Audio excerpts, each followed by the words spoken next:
السلام علیکم ورحمۃ اللہ وبرکاتہ. نحمده ونصلی علی رسولہ الکریم. اما بعد فاعوذ باللہ من الشیطان الرجیم. بسم اللہ الرحمن الرحیم. رب اشرح لی صدری ویسر لی امری واحلل عقدۃ من لسانی یفقہوا قولی. الکبر، تکبر، غرور، فخر. کچھ یاد رہا؟ کہیں محسوس ہوا؟ اپنے میں نظر آیا؟ تکبر کی ایک علامت یہ ہوتی ہے کہ انسان اپنے آپ کو ہی صحیح سمجھتا ہے، صرف اپنا نقطہ نظر ہی اس کو صحیح نقطہ نظر لگتا ہے اور دوسرا غلط.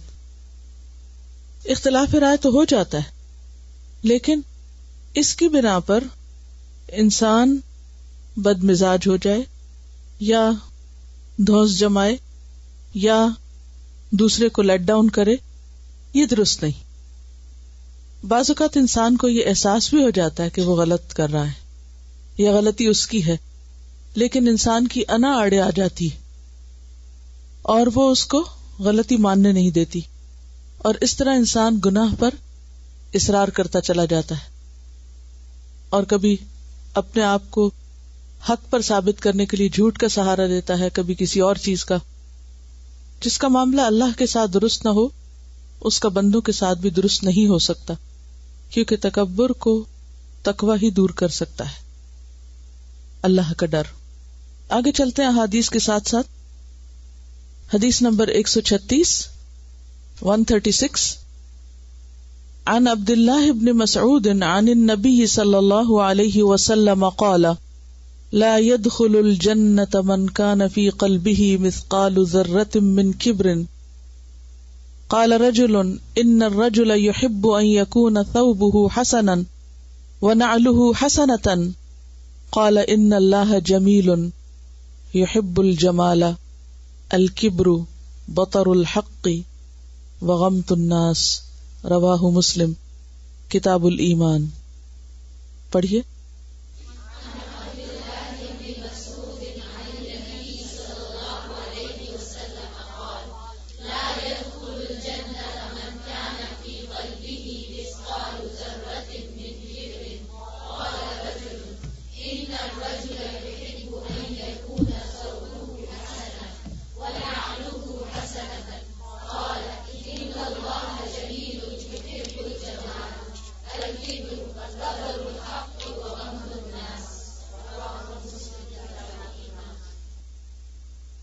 سیدنا عبداللہ بن مسعود رضی اللہ عنہ سے روایت ہے کہ نبی کریم صلی اللہ علیہ وسلم نے فرمایا، وہ شخص جنت میں نہیں جائے گا جس کے دل میں ایک ذرے کے برابر بھی تکبر ہوگا. ایک آدمی نے سوال کیا، آدمی کو یہ پسند ہے کہ اس کا لباس اچھا ہو اور اس کے جوتے اچھے ہوں. آپ صلی اللہ علیہ وسلم نے فرمایا، یقیناً اللہ تعالی جمیل ہے اور جمال کو پسند فرماتا ہے. تکبر حق کو ٹھکرانا اور لوگوں کو حقیر سمجھنا ہے. اور یہ حدیث تکبر کی ڈیفینیشن بھی بتا رہی ہے.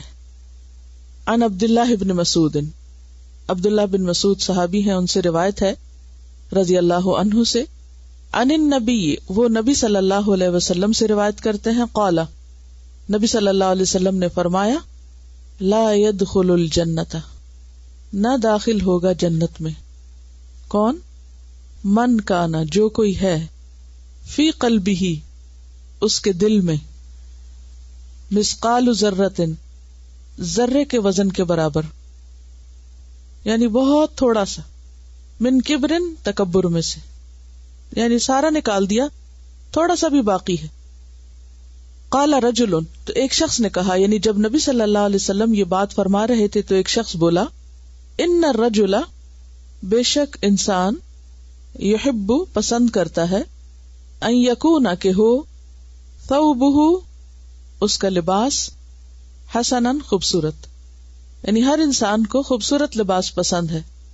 ونعلہ حسنتا، اور اس کا نعل یعنی جوتا، حسنتا، خوبصورت. نعل چونکہ مؤنث ہے اس لیے حسنتا کا لفظ آیا. قال، تو آپ صلی اللہ علیہ وسلم نے فرمایا، ان اللہ جمیل، بے شک اللہ تعالی جمیل ہے یعنی خوبصورت ہے. یحب الجمال، خوبصورتی کو پسند کرتا ہے. خوبصورت لباس یا خوبصورت جوتے پہننا تکبر نہیں. تکبر ہے دراصل الکبر بطر الحق، حق کا انکار، حق کو رد کر دینا، حق کو ریجیکٹ کر دینا. وغمط الناس، اور لوگوں کو حقیر سمجھنا، اپنے سے کم تر سمجھنا. غمط کا لفظی معنی جو ہے وہ پست سمجھنا، نیچا سمجھنا، اور غمطہ کا اگر باب ضربہ سے ہو یا سمع سے تو حقیر جاننے کے معنوں میں آتا ہے. نعمت کی ناشکری کے لیے بھی آتا ہے، ناقدری کرنے کے لیے. یعنی کوئی شخص آپ پر احسان کرے اور آپ اس کا احسان نہ مانے، اللہ کی دی ہوئی نعمتوں کی قدر نہ کریں کہ میرے پاس کیا ہے، کچھ بھی نہیں. پھر اسی طرح غمط کہتے ہیں پست زمین کو، جو مصدر کے معنوں میں استعمال ہوتا ہے. پست زمین، زمین کا نچلا حصہ. تو تکبر کیا ہے دراصل؟ لوگوں کو اپنے سے کمتر جاننا، چھوٹا جاننا، ان کی طرف سے کیے جانے والے کسی احسان کو نہ ماننا.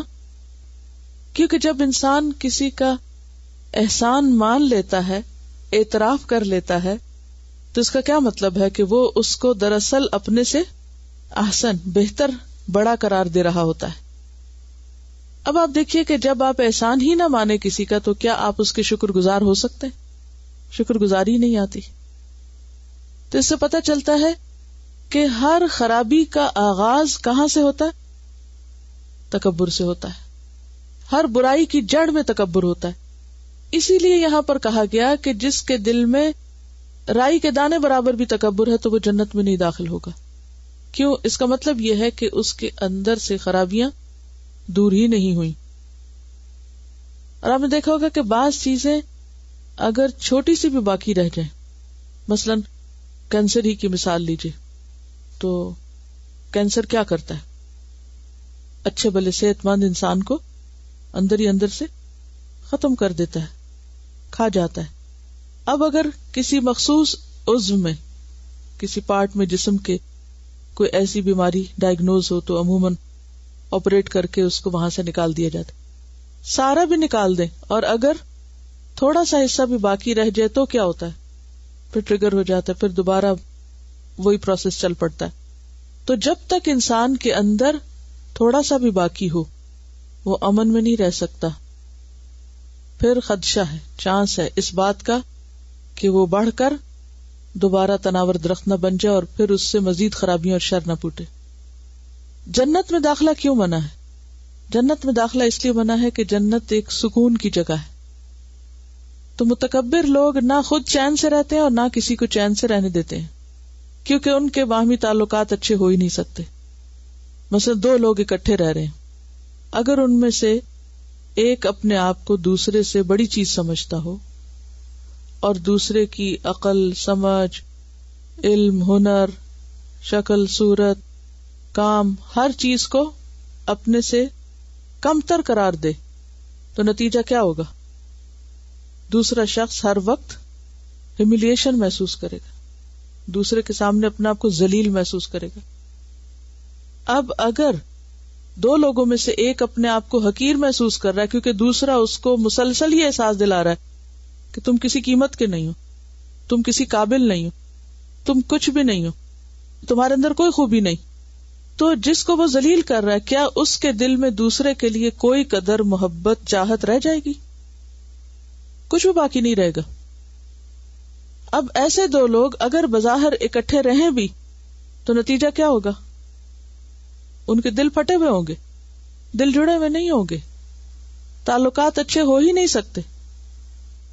تو جنت چونکہ ایک ایسی بستی ہے کہ جہاں پر ہمیشہ ہمیشہ کے لیے خوشیاں رکھ دی اللہ نے، لہٰذا وہاں کے رہنے والوں کے اخلاق بھی ایسے ہونے چاہیے کہ جو ان خوشیوں کو انجوائے کر سکیں اور کرنے دیں، نہ کہ اپنی اور دوسروں کی زندگی حرام کر کے رکھیں. تو اس لیے بطر الحق میں دراصل اللہ کے مقابلے میں تکبر ہے، کیونکہ اللہ ہی حق ہے اور اس کا کلام حق ہے، ریالٹی، سچائی، حقیقت. اب اگر کوئی شخص اللہ کو یا اللہ کی کسی بات کو نہیں مانتا، اس کا انکار کر دیتا ہے، تو وہ دراصل کیا کر رہا ہوتا ہے؟ اللہ کے مقابلے میں تکبر کر رہا ہوتا ہے. یہ بطر الحق ہے. اور بندوں کے مقابلے میں بندوں کو اپنے سے حقیر سمجھنا.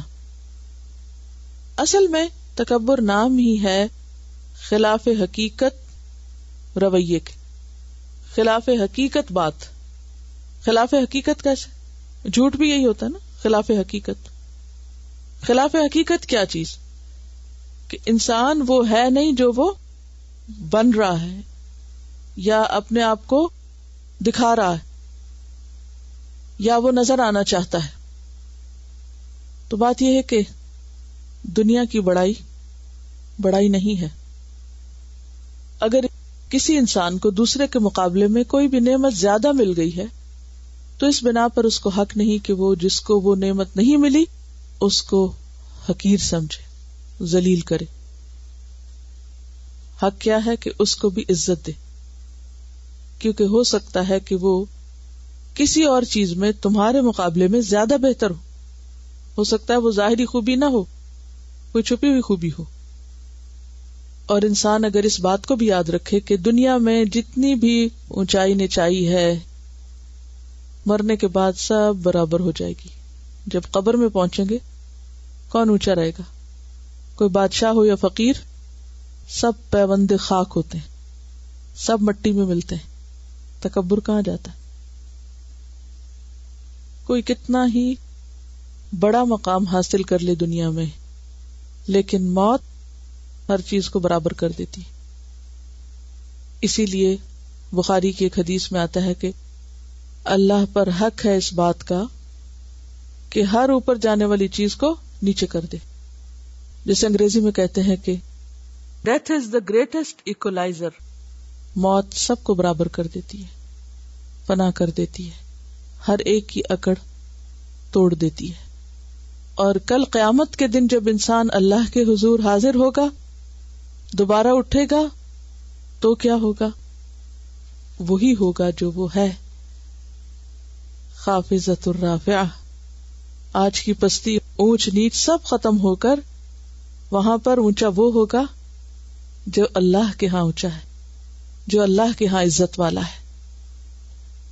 اسی طرح نماز کو آپ دیکھیے کہ جب نماز میں سب لوگ کھڑے ہوتے ہیں ایک صف میں، اور کتنا زیادہ حکم ہے کہ صف برابر کرو، کوئی آگے پیچھے نہ ہو، سوائے امام کے کہ وہ ایک ضرورت کے تحت آگے ہوتا ہے، اس لیے نہیں کہ وہ اپنے آپ کو دوسروں سے کوئی بڑی چیز سمجھنے لگے. اسے ایک ڈسپلن قائم کرنا ہوتا ہے. جب سجدے میں جاتے ہیں تو اسی زمین پر بادشاہ بھی ناک رکھتا ہے جس پر ایک غلام رکھتا ہے، ایک معمولی انسان رکھتا ہے.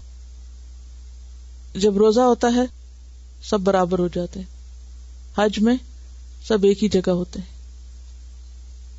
تو اسلامی عبادات جو ہیں یہ بھی دراصل تکبر کے خاتمے کے لیے عملی تدابیر ہیں، پریکٹیکل سولوشن ہے. اور یہاں پر یہ جو دوسری بات کہی گئی کہ ان الرجل يحب ان يكون ثوبه حسنا ونعله حسنة، کہ یہ انسان کی ویکنس ہے نا، خوبصورت چیزیں اس کو اچھی لگتی ہیں. اللہ ہی نے بندے کے اندر ایک حس رکھی ہے. مثلاً اگر آپ کوئی چیز خریدنے لگتے ہیں تو اس وقت کس چیز کو پریفر کرتے ہیں؟ جو دوسرے کے مقابلے میں زیادہ خوبصورت، اٹریکٹیو ہو. اسی طرح کچھ کھا رہے ہوتے ہیں، کچھ پہن رہے ہوتے ہیں، تو اچھی چیزوں کو دل چاہتا ہے انسان کا. اور اللہ سبحانہ وتعالیٰ نے ان کو حرام نہیں کیا، وہ بندوں ہی کے لیے پیدا کی ہیں. لیکن مشکل جب ہوتی ہے کہ جب وہ چیزیں استعمال کر کے انسان جن کے پاس نہیں ان کو اپنے سے کمتر درجے پہ رکھے اور ان سے پھر ایسا معاملہ کرے کہ جیسے کسی حقیر انسان سے کیا جاتا ہے. ابن عباس کہتے ہیں، بخاری کی روایت ہے، کل ما شئت والبس ما شئت ان اخطأت کاثنتان صرف و مخیلۃ. جو چاہو کھاؤ، جو چاہو پہنو، جب تک کہ تمہارے اندر دو چیزیں نہ ہوں. اور وہ کیا ہیں؟ گھمنڈ اور اسراف. صرف ان کا معنی اسراف، اور مخیلتن گھمنڈ. یعنی اسراف نہ کرو، اپنی وسعت سے زیادہ خرچ نہ کرو، اپنی حیثیت سے زیادہ نہ پاؤں پھیلاؤ، اور اسی طرح اپنے آپ کو دوسروں کے مقابلے میں بڑا نہ سمجھو. اگلی حدیث ہے عن حارثة بن وهب الخزاعي عن النبي صلی اللہ علیہ وسلم قال الا اخبركم بأهل الجنة كل ضعيف متضاعف لو اقسم على الله لأبره الا اخبركم بأهل النار كل عتل جواز مستكبر رواہ البخاری کتاب الادب. پڑھیے.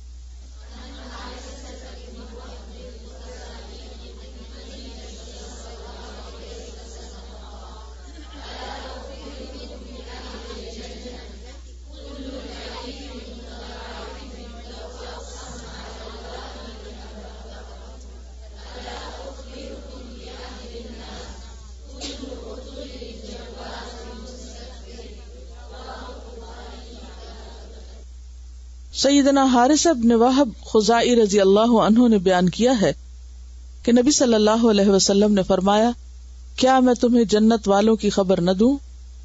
ہر کمزور اور حقیر سمجھا جانے والا اگر وہ قسم کھا لے تو اللہ تعالیٰ اس کی قسم پوری کر دے. کیا میں تمہیں دوزخ والوں کی خبر نہ دوں؟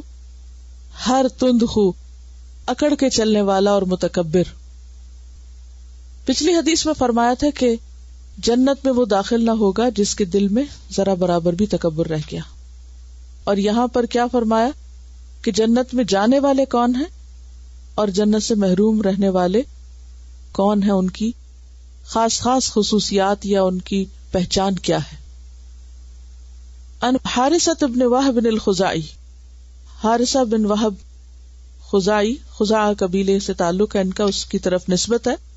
عن النبی صلی اللہ علیہ وسلم قال، نبی صلی اللہ علیہ وسلم سے روایت کرتے ہوئے کہتے ہیں، الا اخبرکم، کیا میں نہ خبر دوں تم کو، کیا میں نہ بتاؤں تم کو، بأہل الجنتی، اہل جنت کے بارے میں، کہ جنت میں رہنے والے کون لوگ ہیں، جنت کے باشندے کون ہیں، جنت کی آبادی کن لوگوں پر مشتمل ہے. کل ضعیف، ہر کمزور شخص، متضاعف، کمزور سمجھا جانے والا.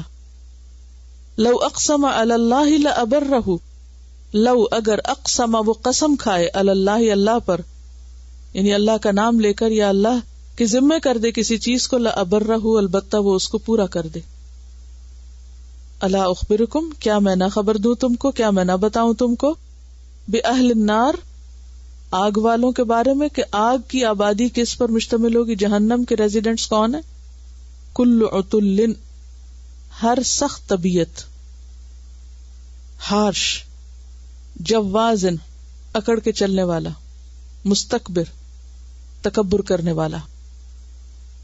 عام طور پر دنیا میں انسان یہ صفات یا یہ چیزیں کیوں اختیار کرتا ہے؟ دھوس جمانے کے لیے، اپنے آپ کو بڑا ثابت کرنے کے لیے، باتوں میں، مزاج میں سختی، چال میں ایک خاص قسم کی اتراہٹ. جواز کا معنی اترانے والا بھی ہوتا ہے، اور مستکبر دھوس جمانے والا، تکبر کرنے والا. اور لوگ ان تمام حرکتوں کو کر کے خوش ہوتے ہیں کہ اب ہم مانے جائیں گے، یعنی یہ سب کچھ اپنے آپ کو منوانے کے لیے ہوتا ہے نا، روب جمانے کے لیے. لیکن اللہ کے نزدیک یہ صفات انتہائی ناپسندیدہ ہیں. اور اس کے مقابلے میں عاجز، مسکین، کمزور، ایسے لوگ کہ جو بظاہر دنیاوی اعتبار سے کوئی حیثیت نہ رکھتے ہوں، لوگ ان کو اپنے سے کم تر سمجھتے ہوں کسی بھی اعتبار سے. یعنی یہاں پر صرف جسمانی کمزوری کا ذکر نہیں ہو رہا، ضعف سے مراد کسی بھی قسم کی کمزوری، مثلا ذہنی کمزوری، علمی کمزوری، عقلی کمزوری، اور مالی اعتبار سے کمزور ہونا، یعنی کوئی بھی کمزوری، دنیا میں بہت آگے نہ ہونا. تو عموماً کیا ہوتا ہے کہ مخصوص حالات کی وجہ سے، کسی سبب سے اگر کوئی پیچھے رہ جائے، بعض اوقات بہن بھائیوں میں کوئی پیچھے رہ جاتا ہے، بعض اوقات کسی خاص علاقے یا ملک کے لوگ پیچھے رہ جاتے ہیں کہ ان کے اوپر ایسے حکمران مسلط ہوتے ہیں، یا ان پہ ایسی جنگیں مسلط ہوتی ہیں، یا ان کے اوپر ایسے اور مسائل ہوتے ہیں کہ وہ زمانے کی دوڑ میں آگے نہیں نکل سکتے، یا کسی بھی اعتبار سے. تو ایسی صورت میں ان لوگوں کو ان کی شکل و صورت کی وجہ سے یا مالی حالت کی وجہ سے یا علمی اور جسمانی کمزوری کی وجہ سے حقیر سمجھنا یہ انصاف کی بات نہیں. اسلام کیا سکھاتا ہے کہ جو کمزور ہے اس کی مدد کرو، اسے آگے بڑھاؤ، اس کی بھی ایک عزت نفس ہے، اس کو بھی اہمیت دو، اس کو بھی توجہ دو. کوئی بھوکا ہے تو کھانا کھلاؤ، کوئی جاہل ہے تو اسے تعلیم دو، کوئی بیمار ہے تو اس کی عیادت کرو، اس کے علاج کا بندوبست کرو. عموماً افطاریوں میں، شادیوں میں، دعوتوں میں کن کو بلایا جاتا ہے، کن کو انٹرٹین کیا جاتا ہے، وہاں بھی کس کو اہمیت دی جاتی، کس کو پوچھا جاتا ہے؟ جن کا کوئی سٹیٹس ہوتا ہے. اور جن غریب رشتہ داروں کا کوئی سٹیٹس نہیں ہوتا ان کو سب اگنور کر دیتے ہیں. بیوہ عورتیں، یتیم بچے، مالی اعتبار سے کمزور، وہ بیٹھے بھی ہوتے تو کوئی پوچھتا نہیں کہ ان کو اگر اہمیت دی تو یہ بگڑ جائیں گے. اسی سے متعلق صحیح بخاری کی ایک حدیث ہے سہل بن سعد ساعدی سے کہ ایک شخص رسول اللہ صلی اللہ علیہ وسلم کے سامنے سے گزرا. اس وقت آپ کے پاس حضرت ابو ذر غفاری بیٹھے ہوئے تھے. آپ نے ان سے فرمایا تم اس شخص کے بارے میں کیا کہتے ہو؟ کس کے بارے میں؟ جو پاس سے گزر رہا تھا، جا رہا تھا. انہوں نے کہا یہ شریف ہے، مالدار ہے، اللہ کی قسم یہ ایسا شخص ہے کہ اگر کسی عورت کو نکاح کا پیغام بھیجے تو اس کا پیغام منظور ہوگا، اگر کسی کی سفارش کرے تو لوگ اس کی سفارش سنیں گے. یہ سن کر آپ خاموش ہو گئے. پھر ایک اور شخص آپ کے سامنے سے گزرا. آپ نے حضرت ابو ذر رضی اللہ تعالیٰ عنہ سے پوچھا اس شخص کو تم کیسا سمجھتے ہو؟ انہوں نے کہا یہ تو ایک مسلمان غریب آدمی ہے، یہ بیچارہ اگر کہیں نکاح کا پیغام بھیجے تو کون منظور کرتا ہے، یعنی کوئی اس کو اپنی بیٹی نہیں دے گا. کسی کی سفارش کرے تو کون اس کی سفارش سنتا ہے. آپ نے فرمایا اللہ کے نزدیک یہ محتاج شخص اس مالدار شخص سے گو ویسے آدمی زمین بھر کر ہو، یعنی ان مالداروں سے زمین بھر جائے تو ان سے زیادہ بہتر ہے. یہ فقیر پہلے شخص جیسے دنیا بھر کے آدمیوں سے بہتر ہے. یعنی یہ کمزور شخص جس کی کوئی سفارش نہیں سنتا اور جس کا نکاح کا پروپوزل کوئی قبول نہیں کرتا، یہ ان سب سے بہتر ہے، خواہ وہ ایک نہیں وہ مالدار ان سے زمین بھر جائے. یعنی اللہ کے نزدیک اس کا مقام کہیں بلند ہے، کہیں بڑا ہے. تو اس سے کیا پتہ چلتا ہے کہ اللہ تعالیٰ بندوں کا فیصلہ ان کی ظاہری حیثیت کے مطابق نہیں کریں گے کہ دنیا میں کون کتنا انفلوئنشل تھا، دنیا میں کس کی امپورٹنس تھی، دنیا میں کون بڑا تھا. پھر ہم دیکھیں کہ ہم کس چیز کے پیچھے بھاگ رہے ہیں. اور یہ چند دن کا کھیل، اسی لیے کہا گیا نا کہ وَمَا الْحَيَاةُ الدُّنْيَا إِلَّا مَتَاعُ الْغُرُورِ، دھوکے کا سامان ہے. ان کا سوال یہ ہے کہ کیا ہر کمزور ایسا ہی ہے خواہ وہ اللہ پر ایمان نہ رکھتا ہو؟ تو بات یہ ہے کہ اس طرح کی احادیث دین کی پوری شکل دینے کے لیے نہیں آتی، وہ تو انڈرسٹوڈ ہے، وہ تو قرآن کھولتے ہی پتہ چل جاتا ہے کہ کامیابی کس کے لیے، اور اس میں ایمان پہلی شرط ہے، یؤمنون بالغیب، اور اقامت الصلاۃ اور مما رزقناہم ينفقون، وہ سب باتیں اپنی جگہ پر موجود ہیں. ان احادیث میں مخصوص صفات کا ذکر ہوتا ہے جو ایمان والوں میں بھی ہو سکتی ہیں اور بغیر ایمان کے لوگوں میں بھی ہو سکتی ہیں. لیکن کل قیامت کے دن صرف اسی محنت اور اسی مشقت اور اسی نیکی کا فائدہ ہے جو ایمان کے ساتھ کی جائے. ایمان کے بغیر آپ کچھ بھی کر رہے ہوں تو اس کا وہ فائدہ نہیں ہے. That's understood. اس میں تو کوئی کمپرومائز ہے ہی نہیں. اللہ سارے گناہ معاف کر دے گا، شرک کا گناہ نہیں معاف کرے گا. اب ایک شخص شرک بھی کر رہا ہے اور ساتھ مسکین بھی ہے تو شرک جو ہے وہ تو ناقابل معافی ہے اگر وہ مرنے سے پہلے توبہ نہیں کرتا. آپ نے یہ پڑھا ہوگا کہ 4 طرح کے لوگ ہوتے ہیں، تو ان میں سے ایک وہ جس کے پاس نہ دین ہے اور نہ دنیا ہے، نہ ایمان ہے نہ مال ہے، نہ دنیا ہے نہ آخرت ہے. کچھ ایسے ہیں کہ جن کے پاس دنیا تو نہیں، یعنی غریب فقیر ہے، مگر ایمان ہے، آخرت ہے ان کے پاس. کچھ ایسے ہیں جن کے پاس ایمان بھی ہے، دنیا بھی ہے. اور کچھ چوتھی قسم کے کون ہیں؟ جن کے پاس دنیا نہیں مگر ایمان ہے. ریاض الصالحین 254 پہ ایک حدیث ہے جو اسی معنی کی مزید وضاحت کرتی ہے. حضرت ابو سعید خدری سے روایت ہے، نبی صلی اللہ علیہ وسلم نے فرمایا، جنت اور دوزخ میں جھگڑا ہوا. جہنم نے کہا، میرے اندر سرکش اور متکبر انسان ہوں گے. جنت نے کہا، میرے اندر کمزور اور مسکین لوگ ہوں گے. پس اللہ نے ان کے درمیان فیصلہ فرمایا. جنت سے کہا، تو جنت میری رحمت ہے، تیرے ذریعے سے میں جس پر چاہوں گا رحم کروں گا. اور دوزخ سے کہا، تو جہنم میرا عذاب ہے، تیرے ذریعے سے جس کو چاہوں گا عذاب دوں گا. تم دونوں کا بھرنا میری ذمہ داری ہے. اسی طرح ایک اور حدیث میں آتا ہے، رسول اللہ صلی اللہ علیہ وسلم نے فرمایا، یقیناً قیامت والے دن موٹا تازہ بڑا آدمی آئے گا، یعنی بہت شان و شوکت اور وجاہت والا، اونچا لمبا. اللہ کے ہاں مچھر کے پر کے برابر بھی اس کا وزن نہ ہوگا. یعنی دنیاوی اعتبار سے پہاڑ جیسی شخصیتیں اللہ کے ہاں انتہائی حقیر اور ذلیل ہوں گی، مچھر برابر بھی وزن نہ ہوگا ان کا. اس کے برعکس کمزور انسانوں کی مثال میں وہ سیاہ فام خاتون جو مسجد میں جھاڑو دیا کرتی تھی، اور ایک اور روایت میں ایک مرد کا ذکر بھی آتا ہے. رسول اللہ صلی اللہ علیہ وسلم نے اسے گم پایا تو اس کے بارے میں پوچھا تو لوگوں نے بتایا کہ وہ تو فوت ہو گیا. آپ نے فرمایا، تم نے مجھے اطلاع کیوں نہ دی؟ کیونکہ لوگوں نے اس کا معاملہ معمولی سمجھا کہ معمولی شخص فوت ہو گیا تو اب آپ صلی اللہ علیہ وسلم کو کیا تکلیف دیں کہ آپ آئیں اور اس کا جنازہ پڑھائیں. آپ نے فرمایا، مجھے اس کی قبر بتاؤ. چنانچہ لوگوں نے آپ کو اس کی قبر بتلائی تو آپ نے اس پر نماز پڑھی. پھر فرمایا، بے شک یہ قبریں قبر والوں پر تاریکی سے بھری ہوئی ہیں، میری ان پر نماز پڑھنے سے یقیناً اللہ تعالیٰ ان کے لیے روشن کر دیتا ہے. یعنی قبریں روشن ہو جاتی ہیں، حساب آسان ہو جاتا ہے.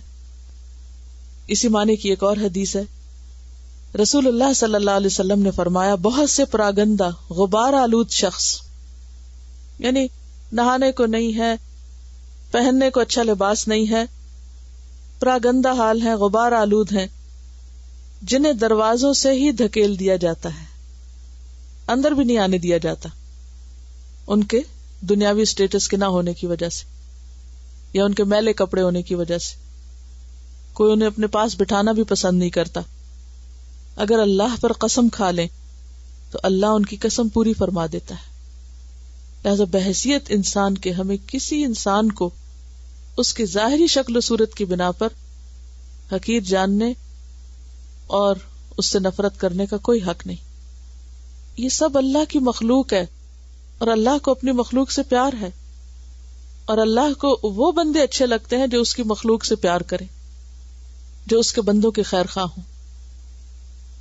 ایک اور حدیث ہے، نبی صلی اللہ علیہ وسلم نے فرمایا، میں جنت کے دروازے پہ کھڑا ہوا تو میں نے دیکھا کہ اس میں داخل ہونے والے اکثر مسکین لوگ ہیں. جنت کے دروازے پہ آپ کھڑے تھے تو دیکھا کہ اکثر داخل ہونے والے مسکین لوگ ہیں اور دولت مند روکے ہوئے ہیں. البتہ دوزخ والوں کو دوزخ میں لے جانے کا حکم دے دیا گیا ہے، اور میں جہنم کے دروازے پہ کھڑا ہوا تو دیکھا ان میں اکثر داخل ہونے والی عورتیں ہیں. تو بات یہ ہے کہ ہمیں، چونکہ اس کورس کے ابتدا میں ہم نے کامیابی پہ بات کی تھی اور آخرت کی کامیابی پر ہم سب فوکس کیے ہوئے ہیں، تو اس کامیابی کو حاصل کرنے کے لیے بے حد ضروری ہے کہ دنیا میں ہماری سوچ، ہماری گفتگو اور ہمارے معاملات، آپس کے تعلقات جو ہیں وہ درست ہوں. اور وہ اسی وقت درست ہو سکتے ہیں جب اندر عاجزی ہوگی. کیونکہ اس سے پہلے بھی آپ کو میں نے بتایا تھا کہ اتفاق کی جڑ تواضع ہے، اتفاق کی بنیاد تواضع ہے. اگر ہر انسان دوسرے کے لیے نرم ہوگا، عاجز ہوگا، دوسرے کی غلطی کو معاف کرنے والا ہوگا، تو اس کے خود بخود قریب ہو جائے گا. دوسرے کی خوبی کا، دوسرے کی بھلائی کا اعتراف کرنے والا ہوگا تو دوسرے کے دل میں اپنی جگہ بنا لے گا. لیکن اس کے برعکس کیا چیز اللہ کو ناپسند ہے؟ اترانا اور سخت طبیعت کا ہونا. یعنی طبیعت اور مزاج کی سختی جو ہے یہ بھی اللہ کو سخت ناپسند ہے. اور سخت مزاج ہونے کا مطلب کیا ہوتا ہے؟ مجھے کسی کی پرواہ نہیں، یعنی میں اپنے لیے خود ہی کافی ہوں، میں ہی سب سے بڑا ہوں اور میں ہی کافی ہوں، مجھے کسی اور کی ضرورت نہیں. کیونکہ جو انسان کسی کا ضرورت مند ہوتا ہے تو خود بخود اس کے لیے کیا کرتا ہے؟ جھک جاتا ہے، نرمی اختیار کر لیتا ہے. اور یہ نرمی اس کی مجبوری کی وجہ سے ہوتی ہے. لیکن جس شخص کے پاس بہت کچھ ہو اس کو مجبوری نہیں ہوتی، لہذا وہ اکڑنا شروع کر دیتا ہے. لیکن جو شخص اللہ کے لیے جھک جائے، من تواضع للہ رفعہ اللہ، کسی مجبوری میں نہ جھکے، اللہ کی خاطر، اللہ اس کو بلندی عطا کرتا ہے، اللہ لوگوں کے دلوں میں اس کی عزت پیدا کر دیتا ہے. اگلی حدیث ہے عن ابی ہریرہ قال قال رسول اللہ صلی اللہ علیہ وسلم ثلاثۃ لا یکلمہم اللہ یوم القیامۃ ولا یزکیہم قال ابو معاویہ ولا ينظر الیہم ولہم عذاب علیم شیخ زان وملک کذاب وعائل مستکبر. رواہ مسلم کتاب الایمان. پڑھیے.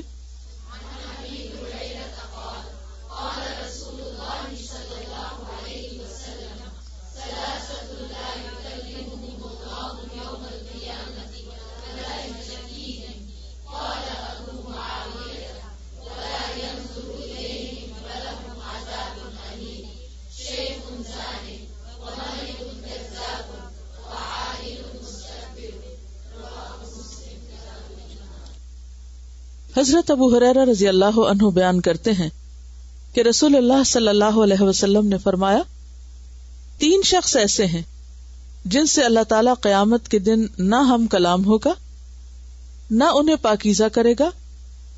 اور کہا ابو معاویہ رضی اللہ عنہ نے کہ نہ ان کی جانب دیکھے گا اور ان کے لیے دردناک عذاب ہے. ایک بوڑھا زانی، دوسرا جھوٹا حاکم، تیسرے متکبر فقیر. ان ابی ہریرہ رضی اللہ عنہ قال، ابو ہریرہ رضی اللہ عنہ سے روایت ہے، قال رسول اللہ، فرمایا رسول اللہ صلی اللہ علیہ وسلم نے، ثلاثۃ 3 لوگ ہیں، لا یکلمہم نہ کلام کرے گا ان سے اللہ اللہ، یوم القیامت قیامت کے دن ان سے بات بھی نہ کرے گا.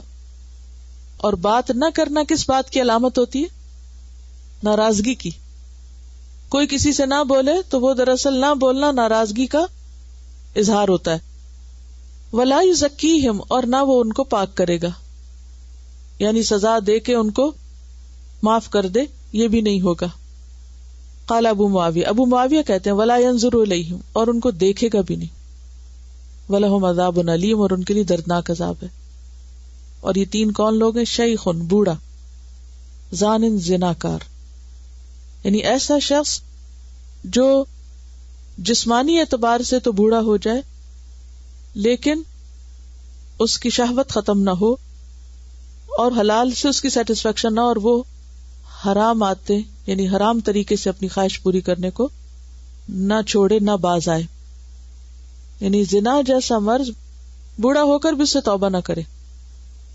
وملک کذاب اور دوسرے وہ شخص جو بادشاہ ہو، یعنی اس کے پاس اتھارٹی ہو پھر بھی جھوٹ بولے، کیونکہ جس شخص کے پاس اتھارٹی ہوتی ہے اسے کسی کا ڈر نہیں ہوتا، لیکن وہ کیا عادت سے مجبور ہے اور وہ جھوٹے وعدے کر کے، جھوٹے دعوے کر کے لوگوں کو اپنے سے خوش کرتا رہتا ہے، جھوٹے خوشنما نعرے لگا کے. وعائل مستکبر اور ایسا تکبر کرنے والا جو محتاج ہے، فقیر ہے، ضرورت مند ہے لیکن پھر بھی تکبر میں مبتلا ہے اور کسی سے کچھ قبول نہیں کرتا. عام طور پر ایسا ہوتا ہے نا کہ جیسے اگر کوئی شخص ضرورت مند ہے تو دوسرے لوگ کیا چاہتے ہیں کہ اس کی مدد کر دیں، لیکن وہ اس کو نہایت برا جانے اور تکبر کرے. یعنی تکبر کیا ہے؟ خلاف حقیقت چیز ہے نا، ہے کچھ نہیں پاس لیکن وہ ایسے کام کرتا ہے قرض لے کے اور حرام طریقوں سے اپنے اخراجات پورے کر کے کہ اپنے اوپر ایک ایسا لبادہ اوڑھا ہوا ہے کہ جیسے وہ کوئی بہت بڑی چیز ہو، حالانکہ حقیقت اس کی کچھ بھی نہ ہو. اسے مسلم نے روایت کیا ہے. ہم سب اللہ کے محتاج ہیں، اور اگر دعا نہ مانگے تو تکبر ہوتا ہے. اسی وجہ سے آپ دیکھیے کہ اس چیپٹر کے شروع میں جس آیت کا انتخاب کیا گیا ہے وہ یہی ہے، ان الذین یستکبرون عن عبادتی، اور عبادت سے مراد یہاں دعا ہے. جو لوگ میری عبادت یعنی دعا سے تکبر کرتے ہیں، سیدخلون جہنم داخرین. دعا نہ کرنا، نہ مانگنا، اس کی ضرورت محسوس نہ کرنا، یہ اللہ کے مقابلے میں تکبر کرنا ہے. کیونکہ انسان یہ ثابت کر رہا ہوتا ہے کہ مجھے نہیں ضرورت، حالانکہ اسے ضرورت ہوتی ہے.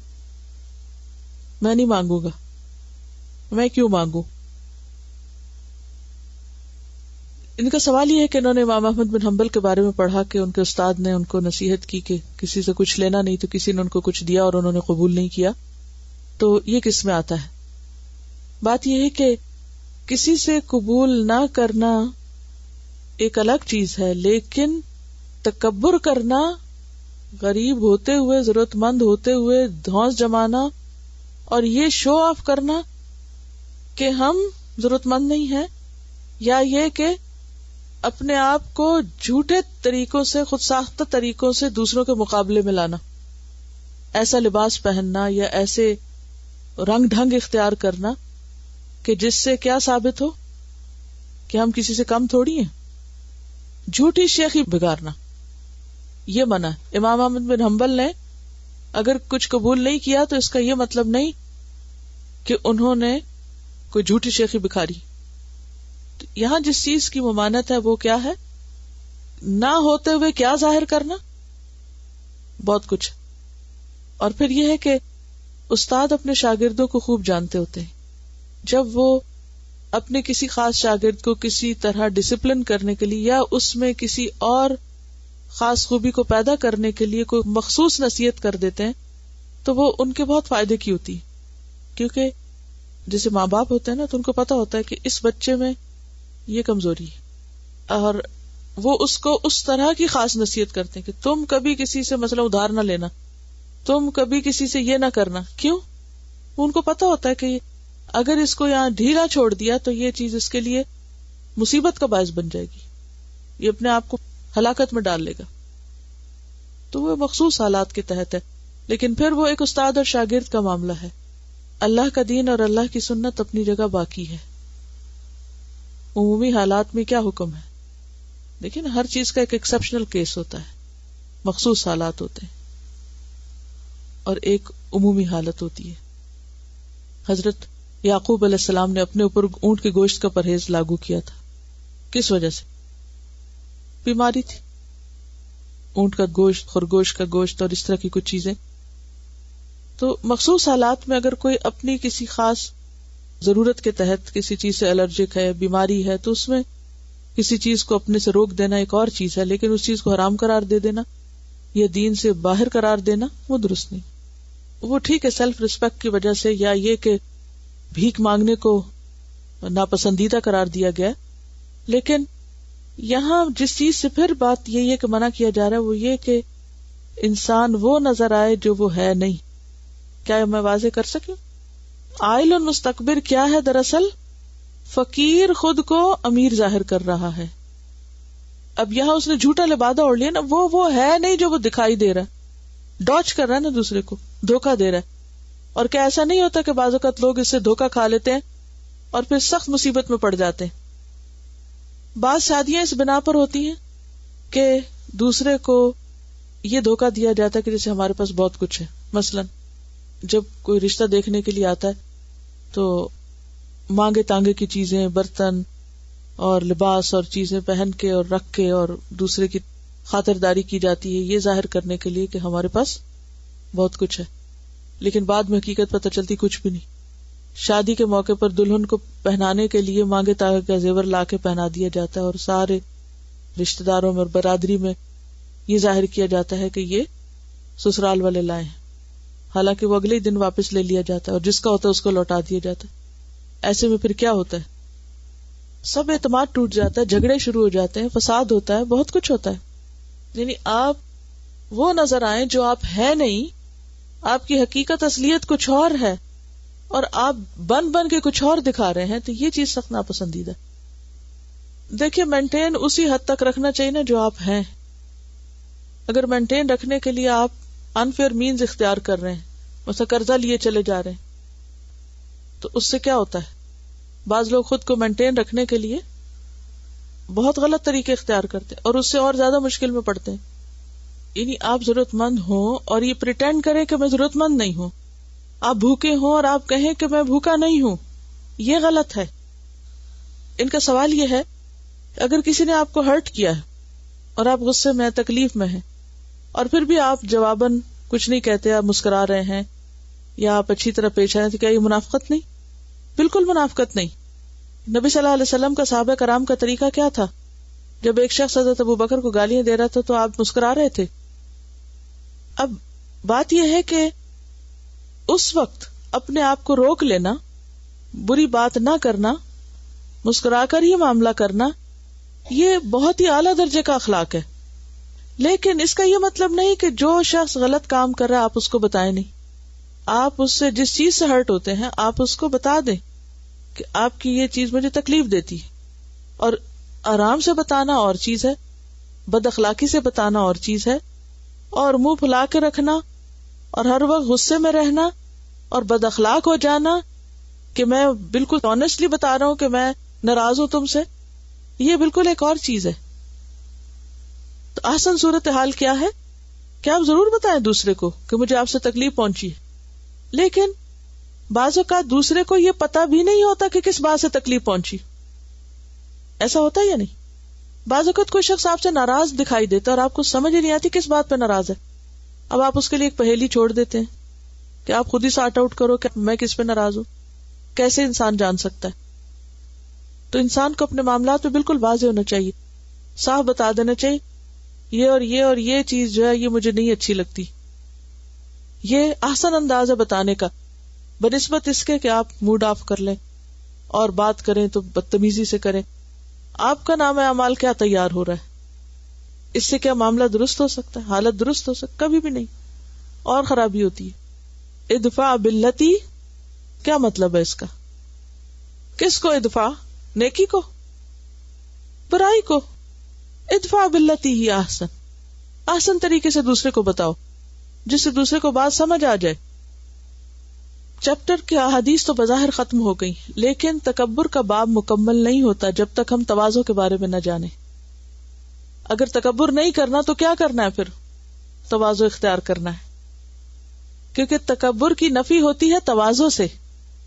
تواضع کا لفظی معنی کیا ہے؟ عاجزی اختیار کرنا، ہمبلنس. واو ضاد عین سے وضع کا معنی ہوتا رکھ دینا. تکبر کا مطلب ہے اونچا ہونا، اور تواضع کا کیا مطلب ہے؟ نیچا ہونا. یعنی نیچا ہونے سے مراد خود کو ذلیل کرنا نہیں، مراد کیا ہے اس سے؟ ہمبل ہونا. تواضع اور انکساری کے بارے میں بہت سی احادیث منہاج المسلم میں ہیں.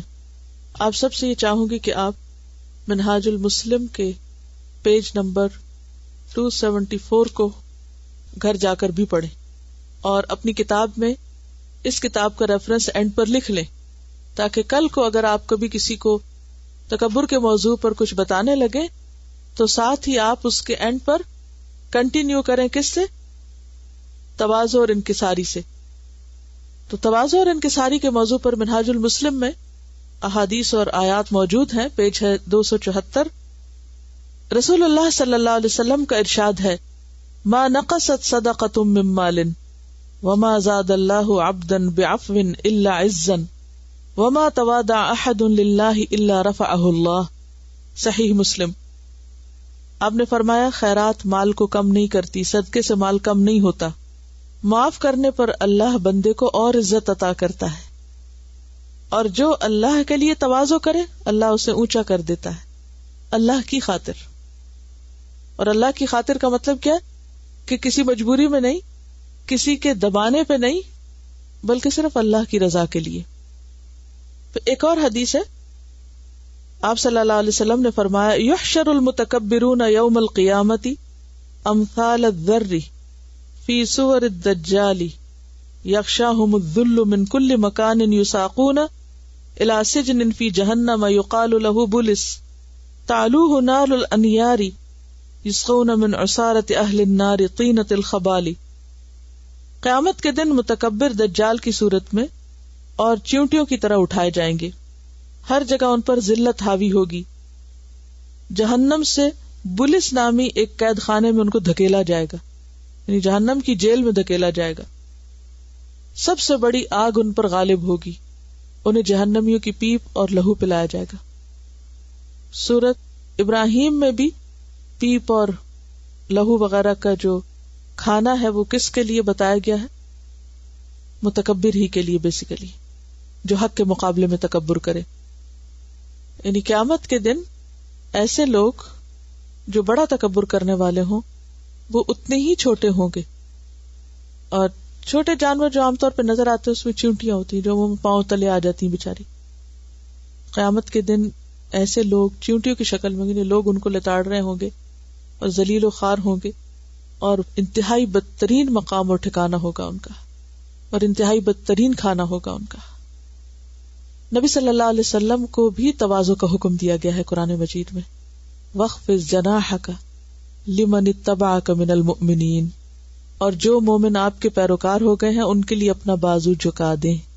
اللہ کی مخلوق میں سب سے زیادہ جو محبوب ہستی ہے وہ کون ہے؟ محمد الرسول اللہ صلی اللہ علیہ وسلم.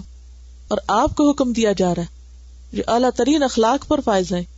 کیا کہ اہل ایمان کے لیے اپنا بازو جھکا دیں، اپنے ساتھیوں کے لیے ہمبلنس اختیار کریں، عاجزی اور نرمی اختیار کریں. صحابہ کرام کی صفت کیا بتائی گئی؟ اذلۃ علی المؤمنین، مومنوں کے مقابلے میں کیا ہے؟ ذلیل ہے، یعنی نرم مزاج ہے. ذلیل اردو والا معنی نہیں بلکہ نرمی کے معنوں میں. قیامت کے دن آخرت کا گھر کس کے لیے ہے؟ تلک الدار الآخرۃ نجعلها للذین لا یریدون علوا فی الارض ولا فسادا. یہ آخرت کا گھر ہم نے ان لوگوں کے لیے بنایا ہے جو زمین میں برتری اور فساد کا ارادہ نہیں رکھتے. کیونکہ فساد کس سے ہوتا ہے؟ تکبر سے. ایک اور حدیث میں ہے رسول اللہ صلی اللہ علیہ وسلم نے فرمایا ان اللہ اوحى الی، بے شک اللہ تعالیٰ نے میری طرف وحی کی ہے، ان تواضعوا، کہ تم تواضع اختیار کرو، حتی لا یفخر احد علی احد، یہاں تک کہ کوئی کسی پر فخر نہ کرے، کوئی بھی کسی پر اپنی بڑائی نہ جتائے، ولا یبغی احد علی احد، اور کوئی کسی کے اوپر زیادتی نہ کرے. صحیح مسلم. ایک اور حدیث میں آپ صلی اللہ علیہ وسلم نے فرمایا جو نبی بھی مبعوث کیا گیا، کوئی پیغمبر بھی جو دنیا میں آیا، اس نے بکریاں چرائی ہیں. یہ بات بتانے کا مقصد کیا ہے؟ تو معمولی پیشہ اختیار کیا، اور اس معمولی پیشہ اختیار کرنے میں ان کی کوئی عزت کم نہیں ہوئی. آج آپ دیکھیں کہ بکریاں چرانے والوں کو ہم کیا مقام دے سکتے ہیں، دنیاوی اعتبار سے ان کو کیا عزت دی جاتی، لیکن اللہ کے تمام انبیاء نے یہ کام کیا ہے. تو کوئی بھی پیشہ جو انسانوں کے لیے فائدہ مند ہو وہ حقیر نہیں ہوا کرتا. کوئی موچی ہو، لوہار ہو، سنار ہو، کوئی بھی کوئی کام کرے، کوئی کاریگر ہو، کوئی ہاتھ سے کام کرے، کوئی کسی بھی جگہ پر کام کرے، تو اس کے کام کی وجہ سے اس کو حقیر نہیں سمجھنا چاہیے.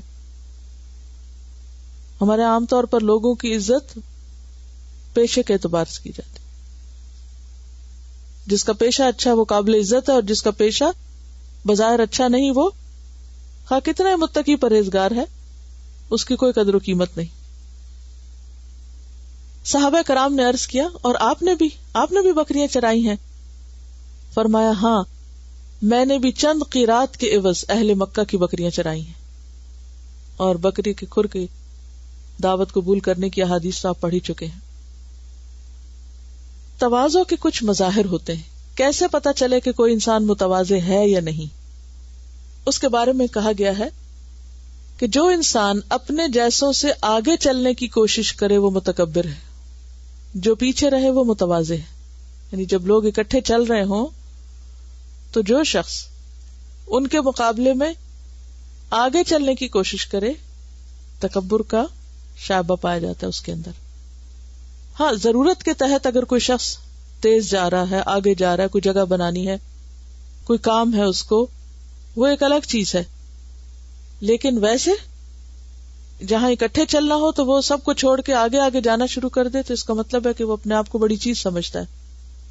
دوسری نشانی، صاحب علم و فضل کی ملاقات کے لیے اٹھے اسے بٹھائے اور اس کے جوتے سیدھے کرے، گھر کے دروازے تک اس کے ساتھ جا کر الوداع کرے، یہ شخص متواضع ہے۔ کون؟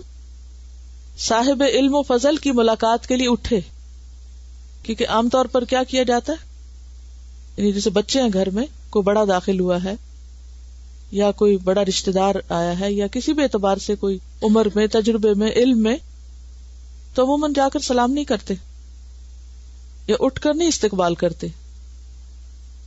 تو ایسا شخص متکبر ہے۔ صاحب علم و فضل کی ملاقات کے لیے جو اٹھے اسے بٹھائے، یعنی اٹھ کر اسے بیٹھنے کے لیے کہے، اس کے جوتے سیدھے کر دے، گھر کے دروازے تک اس کو الوداع کہے، ایسے شخص میں کیا ہے؟ تواضع پائی جاتی ہے۔ ایک اور علامت متواضع انسان کی، زیادتی کرنے والے شخص کے ساتھ خوشی اور انبساط سے ملنا، سوال میں نرمی کا اظہار کرنا، کسی سے کچھ پوچھنا ہے تو عاجزی سے پوچھنا، نہ کہ اس کو حقیر کرنے کے لیے، اس کی دعوت قبول کرنا، اس کا کام کر دینا اور اپنے آپ کو اس سے بہتر نہ سمجھنا، یہ بھی تواضع میں شامل ہے۔ بعض اوقات ایسا ہوتا ہے نا کہ آپ سے عمر میں، رتبے میں، مقام میں، علم میں کوئی چھوٹا شخص آپ کے ساتھ بدتمیزی کر دیتا ہے، اس وقت انسان کو ایک تکلیف ہوتی ہے کہ یہ کل کا بچہ آج ہمارے سامنے بڑھ بڑھ کے باتیں کر رہا ہے، عام طور پہ ایسے کہا جاتا ہے نا، تو پھر انسان کو ایک تکلیف جب پہنچتی ہے تو بعض اوقات انسان پھر اس کو اپنے دل میں رکھ لیتا ہے۔ پھر کیا ہوتا ہے، باقی سب سے تو انسان اچھی طرح مل رہا ہوتا ہے، اس کو اگنور کر دیتا ہے۔ بعض اوقات کانشیسلی اگنور کر دیتے ہیں ہم ان لوگوں کو جن سے ہمیں کبھی کسی طرح کی تکلیف ہوئی ہو، خود آگے بڑھ کے نہیں ملتے، تو یہ بھی کس بات کی علامت ہے؟ تکبر کی۔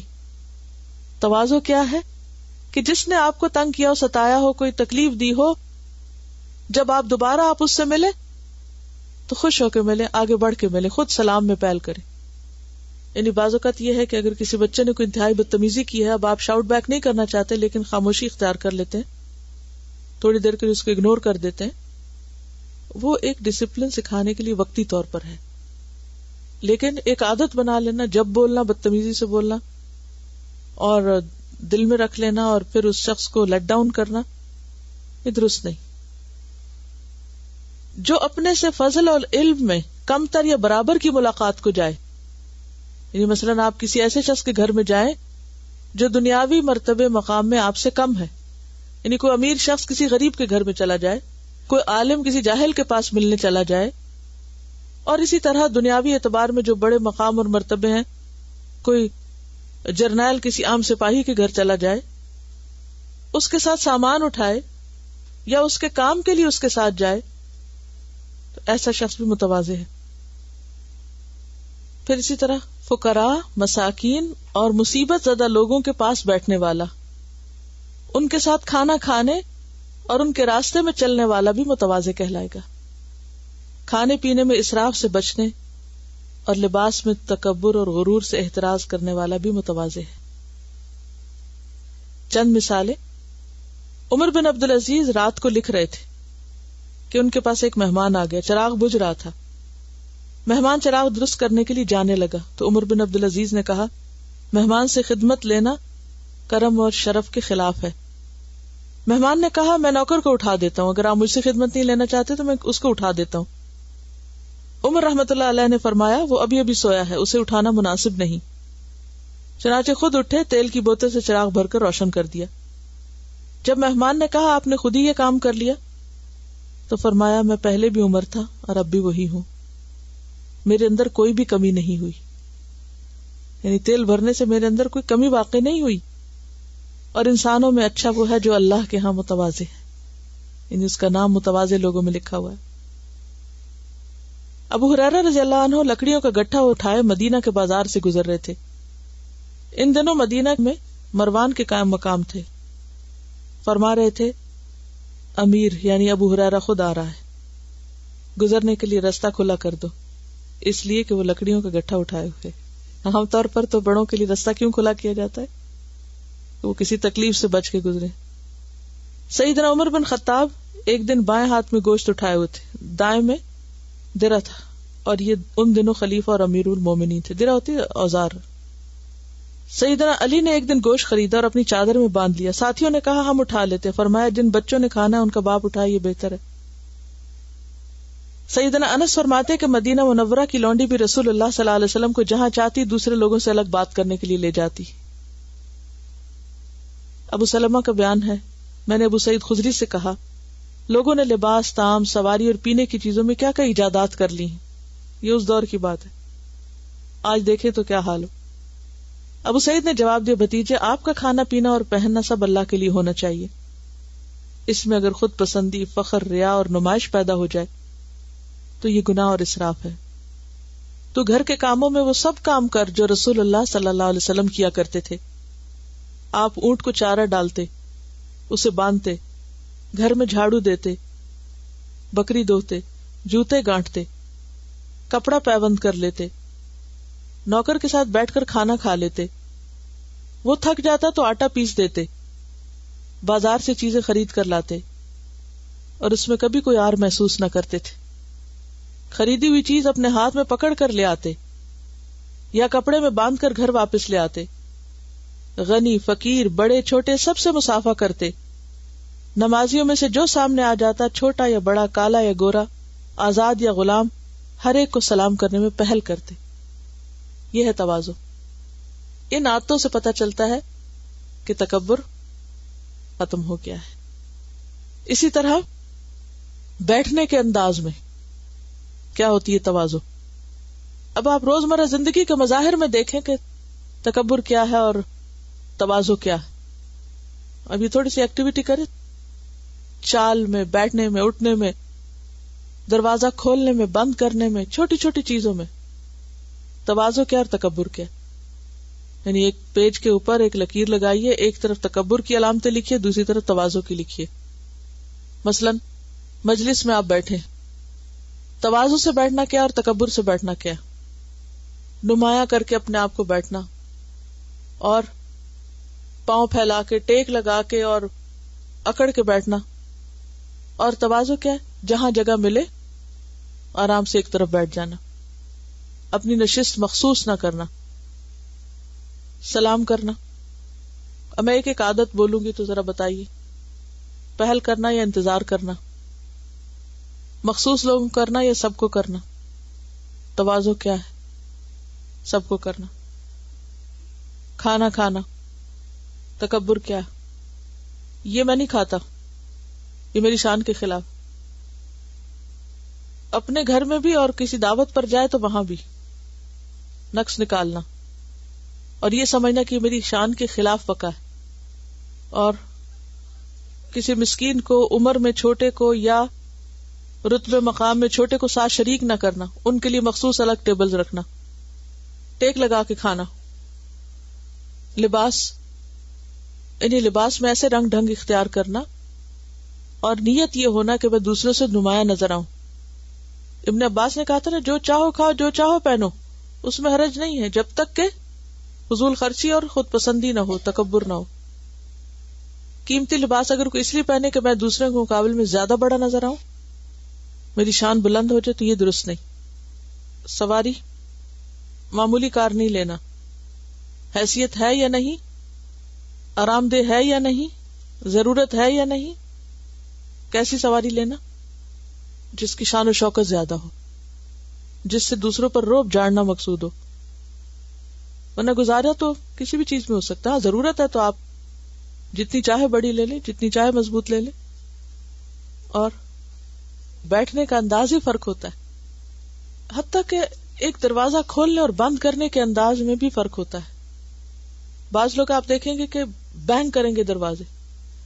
واش روم میں جائیں گے تو کیا کریں گے؟ دھڑ سے دروازہ بند کر کے جائیں گے، کھولیں گے دھڑ سے بند کریں گے. کیوں؟ ان کے اندر انسانیت نہیں، احساس نہیں کہ کسی اور کو تکلیف ہوگی میرے اس عمل سے. چلیں گے تو پاؤں مار کے چلیں گے، انہیں کوئی احساس نہیں کہ کوئی سو رہا ہے یا جاگ رہا ہے. تکبر کی علامت ہے نا. اگر آپ کے دل میں دوسروں کا درد ہے، ہمدردی، آپ دوسروں کو بھی اہمیت دیتے ہیں تو سوال نہیں پیدا ہوتا کہ آپ کی چال میں یہ سب کچھ ہو. آپ سمٹ کے چلیں گے، سمٹ کے بیٹھیں گے، دوسرے کو سپیس دیں گے، دوسرے کے لیے وہ چاہیں گے جو اپنے لیے چاہتے ہیں، دوسرے کے آرام سکون کا خیال رکھیں گے.